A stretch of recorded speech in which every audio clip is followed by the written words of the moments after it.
Welcome back, everyone. We're diving into something pretty interesting today. Military strategy. Oh, this is going to be good. Yeah, but not the kind with actual battles and stuff. Right, right. More like how we can use those same strategic principles in everyday life. Mm. For work, relationships, even just figuring out how to reach a goal. We're basing this deep dive on a talk by Robert Greene. Ah, Green, yeah. He's the one who says this kind of knowledge, this strategy stuff, was like top secret for Yeah, centuries. exactly. It's for generals and rulers and all those folks making those big decisions. Mm-hmm. Makes sense, though, when you think about it. Military strategy is about bridging the gap between, like, having an idea and actually making it happen in the real world, on the battlefield. Mhm. So, pretty powerful stuff. Okay, so I get why it was valuable back then, but how does something developed for, warfare translate to something like me trying to get a promotion at work or, I don't know, winning an argument with my partner? Okay, so first thing to remember is it's not about actual physical battles. Sun Tzu, the OG military strategist, he was all about winning with as little violence as possible. Really? Yeah. Military strategy is really more like this practical philosophy. It's about understanding conflict and how to achieve your goals even when things get tough. Interesting. So it's more about the mindset than like specific tactics, right? Exactly.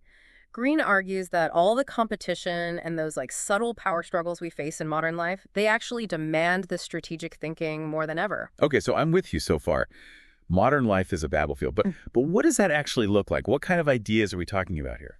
So one of the big ones is avoiding what Green calls tactical hell. Ever feel like you're just constantly putting out fires at work? Yeah. Reacting to one problem after another, never really getting ahead. Oh my gosh, all the time. That's tactical hell. I'm living it. Yeah. So how does military strategy help us climb out of that inferno? It forces you to step back, see the bigger picture, right? You stop just reacting and you start thinking strategically. What are your long-term goals? What's the best way to achieve them? It's all about being proactive, making intentional moves, instead of just constantly playing defense. Okay, that makes sense. But, I think some folks might hear military strategy and think it's got to be all about being super aggressive, Yeah. ruthless even. Yeah, I can see that. Is that a valid concern? It's understandable, yeah. But remember, even Sun Tzu, he was all about minimizing harm. Oh, right. The best strategy often means choosing your battles carefully and resolving conflict peacefully if you can. So it's more about like cleverness and outmaneuvering than brute force. Exactly. Interesting. And that brings us to another super important principle. Do not fight the last war. Green uses the story of this legendary Japanese samurai Miyamoto Musashi to illustrate this. Ooh, a samurai story. Oh. I got to hear. Right. So, what we can learn from Musashi is that he was a master of adaptability. He never just relied on the same old tactics. He always sized up the situation and then created a totally unique approach. Okay, I'm intrigued. Give me an example. Okay, so, like, in one of his duels, he shows up early when his opponent is expecting him to be late. And then, get this, he's wielding 2 swords instead of 1. Whoa. 2 swords. And to really mess with his opponent's head, he even acts kind of disrespectful, to throw him off balance. Wow, that is strategic. So it's not just about having a plan, but about being flexible, being able to like read your opponent and see where you can exploit a weakness. Yeah. Okay, but how do I'm not going to show up to a meeting with 2 laptops to intimidate my coworkers. How does this apply in like a normal person's life? Think about it this way. Have you ever been in an argument, let's say, where you just keep using the same approach, even though it's clearly not working? Oh, yeah, for sure. Like beating my head against a wall. Exactly. Musashi would say, take a step back, see what their weakness is, and then try something different. Okay, yeah. So it's about not being afraid to shake things up, break out of that rut. You got it. This is really interesting. Okay, so to recap, we've got to escape tactical hell, be adaptable like Musashi, and not fight the last war. What else does this military strategy stuff have to offer? Well, how about some grand strategy? Sounds impressive. Green gets this one from the ancient Greeks, specifically the goddess Athena. Athena, like the goddess of wisdom and all that. That's the one. Okay. Now, unlike Ares, the god of war, Athena wasn't all about just brute force and fighting. She was about intelligent planning, seeing the bigger picture. That sounds a lot like what we were talking about earlier with avoiding tactical hell. What's the difference? It's like the next level. Grand strategy is about taking that step back, considering your long-term goals, but also understanding all the other factors involved, the social, political, even cultural stuff. So it's not just about me and my goals. It's about understanding the whole playing field. Exactly. And making decisions that are going to benefit you in the long run, not just for the immediate problem. Green uses a pretty big, pretty recent example to show how this can go wrong. The Iraq War. Oh boy. Yeah. I can see how that gets complicated. It definitely does, and it's kind of a cautionary tale. It shows how even at the highest levels, with, supposedly the best strategic minds, emotions can totally cloud your judgment. Yeah, that makes sense. So what happened there? Well, Green argues that, things like George W. Bush wanting to be different from his father, the whole emotional climate after 9/11, and even this idea of spreading democracy in the Middle East, all of these things might have led to some pretty flawed strategy. So even with good intentions, you can still make bad decisions if you're letting your emotions drive the bus. Exactly. Wishful thinking, not really seeing the situation for what it is, it can lead to some major strategic blunders. Wow, that's a tough lesson. So how do we avoid falling into that same trap? It comes down to being really honest with ourselves. Recognize our own biases and really take the time to look at things objectively. And this brings up another important question. How do we balance this strategic thinking with our moral compass? Yeah. Especially when we're talking about everyday situations, not war. Right, because it's easy to hear all this and think, oh, it's just about winning no matter what. Exactly. But even Sun Tzu, he was all about minimizing harm. And think about it, resolving conflict peacefully, that takes serious skill. That's a good point. So it's not about being manipulative or ruthless. It's about being smart, being purposeful, but also being ethical. Exactly. So where can we, if I wanted to see this in action, are there examples of people using strategic thinking in, I don't know, different parts of life? Oh, totally. Green gives tons of examples, like Franklin D. Roosevelt in politics, Fyodor Dostoevsky, the writer, even Mae West, the actress. When West, that's unexpected. Right.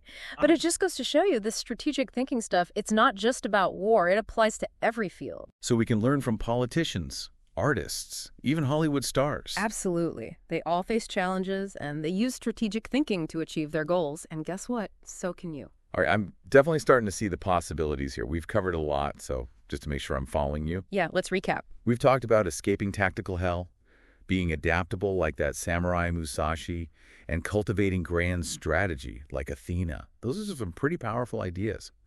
But I'm definitely ready to hear more about how this all works in real life. So far, we've got escaping tactical hell, being adaptable like Miyamoto Musashi, and cultivating that grand strategy like Athena. That's some powerful stuff. But I'm still trying to wrap my head around how I can use all this in my own life. What about? Got any more concrete examples? Oh, tons. Let's take that do not fight the last war principle and think about it in the business world. Imagine a company that's stuck in the past, still clinging to those business models that used to work, but now... They're going extinct. Pretty much. They're fighting the last war, ignoring how the market's changing, not adapting to new tech. It's like Blockbuster clinging to VHS when Netflix came along with streaming. Ouch, yeah. So to succeed, companies need to be constantly reinventing themselves, always looking ahead to what's next. Exactly. Just like Musashi, right? They need that adaptability. If you're afraid to change, you're going to get left behind. And this applies to politics too, right? I mean, a candidate who's stuck in the past, they're not going to connect with voters today. Totally. Think about it. A politician who's ignoring what's happening right now, still focused on outdated policies, they're fighting the last war. They haven't figured out how to read the room, how to address what people actually need. So a strategic politician should be analyzing the current situation, understanding what people are concerned about, and then tailoring their message to fit the moment. Exactly. It's about being relevant, adapting to the situation at hand. It's really fascinating how these military principles can apply to so many different things. And it's not just about winning elections or market share.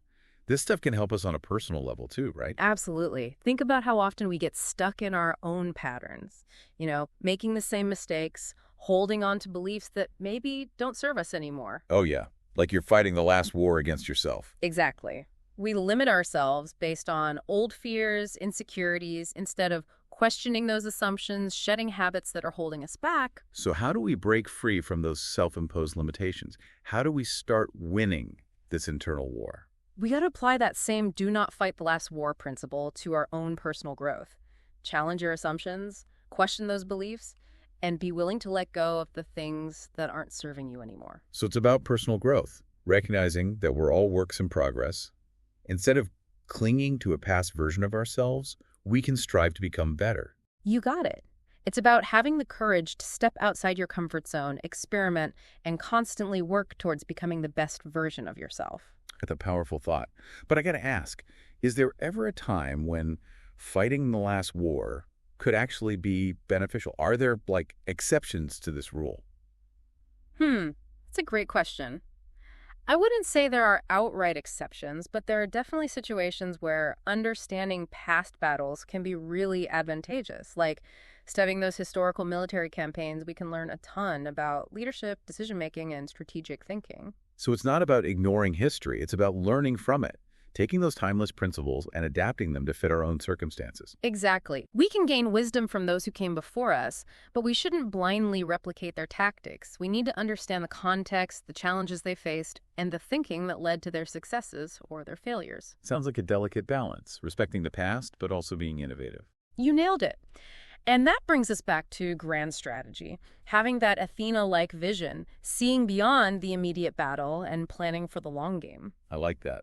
But I'm still kind of fuzzy on how we actually cultivate that grand strategic thinking.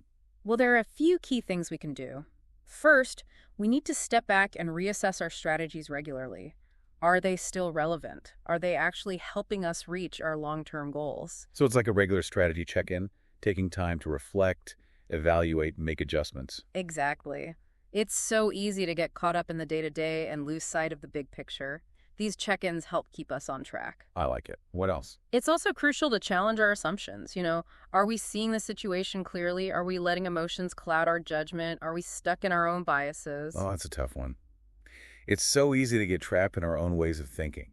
How do we escape those mental traps? You got to actively seek out different perspectives. Talk to people who disagree with you. Consider alternative viewpoints. Read things that challenge your beliefs. So expose yourself to different opinions, expand your horizons, break free from that echo chamber. Exactly. The more perspectives you consider, the better equipped you are to make those strategic decisions. It's like having a diverse team of advisors in your head, each one offering their unique insights. I like that analogy. Green also talked about understanding the social and political context of a situation. How does that play into grand strategic thinking? That's a super important element. It's about recognizing that our actions don't happen in a vacuum. Everything's influenced by this complex web of factors, social norms, cultural values, political ideologies, even economic forces. You got to take all those things into account. So you need to be aware of the bigger picture, how your actions might affect things on a larger scale. Think of it like this. A military general wouldn't attack without considering the terrain, the weather, the enemy's resources, and the political climate. You need to be aware of those forces in your own life and how they might impact your strategy. It's about being informed, being savvy, and realizing that even the best laid plans can get disrupted by, unforeseen circumstances. That's where strategic thinking really shines. It's not about rigidly sticking to a plan. It's about having a framework for decision making. You need that mental agility to adapt to whatever comes your way. So be prepared for the unexpected, anticipate roadblocks, have backup plans ready to go. Exactly. And don't be afraid to change course when necessary, even if it means letting go of a strategy you are really attached to. So it's not just about winning a battle, it's about navigating life with intelligence, purpose, and an awareness of all the forces at play. You're getting it. Embrace this art of strategy. It's a mindset that empowers you to make informed decisions, overcome challenges, and achieve your goals. This is inspiring. But with all this talk about strategy and, battles, are we in danger of getting too focused on competition? Where does collaboration fit into this whole strategic framework? That's an excellent question. It leads us to another crucial aspect of strategic thinking: the power of forging alliances, leveraging collaboration. So it's not always about going it alone. Sometimes the smartest move is to team up with others. Exactly. And this applies to every part of life. Think about businesses forming strategic partnerships to expand their reach. Or in politics, how different groups come together to amplify their message, create a more powerful force for change. And in our personal lives, strong relationships give us support, encouragement, and valuable feedback on our ideas. It's like that proverb, if you want to go fast, go alone. If you want to go far, go together. Beautifully put. And often, going far is where the really meaningful victories lie. So it's about balance, knowing when to fly solo and when to find that strategic partner, choosing the right approach for each situation. That's the mark of a true strategist. This idea of strategic alliances is, wow, it's really intriguing. It's like you're shifting your mindset from it's me against everyone else to, hey, we can actually get more done if we work together. Exactly. And history is full of these examples where, like, strategic alliances totally reshape the world, you know? Ancient empires making treaties, modern businesses doing those joint ventures. Yeah, it's like combining everyone's strengths, pooling resources to accomplish something much bigger than anyone could do on their own. Yeah. Yeah, that's a great way to put it. And it goes beyond just, achieving some specific outcome. These alliances, they can actually build trust, build bridges between groups that maybe weren't always on the same page. Right, so it can actually create a more cooperative environment overall. Exactly. Which, man, that feels super important these days, especially with all those big, complex, global challenges we're facing. Climate change, inequality, things that really need everyone to, work together to solve. Absolutely. Those are challenges that no single person, no single country can tackle alone. We need to, like you said, work together strategically if we want to make a real difference. So it's like a total shift in thinking, right? Moving away from that, what do they call it, that zero-sum game, where if someone wins, someone else has to lose. We're talking about win-win situations where collaborating actually benefits everyone. That's a brilliant way to put it. And it's such an essential mindset for navigating, all the complexities of the 21st century. If we want a better future, we got to be more cooperative, more collaborative. Oh, so how do we actually do that? Yeah. How do we start forging these strategic alliances in our own lives? It starts with recognizing the value that other people bring to the table, their perspectives, their expertise. Got to be humble, willing to learn from others. Acknowledge that, hey, we don't have all the answers ourselves. Right. And that we can actually benefit from the wisdom, the experience of those around us. Okay, so it's about building genuine relationships, not just trying to use people or manipulate them for your own gain. Yeah. We're talking about win-win, where everyone feels valued. That's it. And clear communication is key here too. Being upfront about your goals, but also really listening to the needs and concerns of your potential allies. So finding that common ground, building consensus, working together towards that shared vision. You got it. And when you master this art of strategic alliances, you unlock a whole new level of power and influence. You can achieve things that would have been impossible to do alone. Man, this is really inspiring stuff. It feels like a whole new dimension of strategic thinking is opening up. Yeah. But are there downsides to these alliances? Red flags we should watch out for? That's a great question. Like any powerful tool, strategic alliances can definitely be misused, right? Got to be careful about who you partner with. Make sure your values, your goals are actually aligned. So choose your allies wisely, do your research, set clear expectations from the get-go. Exactly. And it's important to be mindful of, power imbalances within an alliance. Make sure all parties have a voice, that decisions are made collaboratively, not just one person calling all the shots. Right, so making sure it's equitable, beneficial for everyone involved, not just a one-sided deal. You got it. Having clear communication and ways to, work through disagreements, that's key too. Even the best alliances are going to run into bumps in the road. Being proactive, thinking about those potential issues ahead of time, and having a plan to address them constructively. Precisely. Ultimately, the success of any strategic alliance comes down to, the commitment and integrity of everyone involved. Building those relationships based on trust, mutual respect, and that shared desire to succeed. You nailed it. And when you have those elements in place, the possibilities are really limitless. Wow, this has been an incredible deep dive.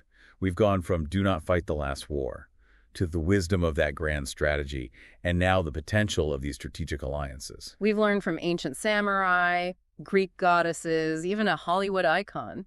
We've seen how these hidden powers of military strategy can actually apply to every single part of our lives, from business and politics to personal growth and even those huge global challenges we're all facing.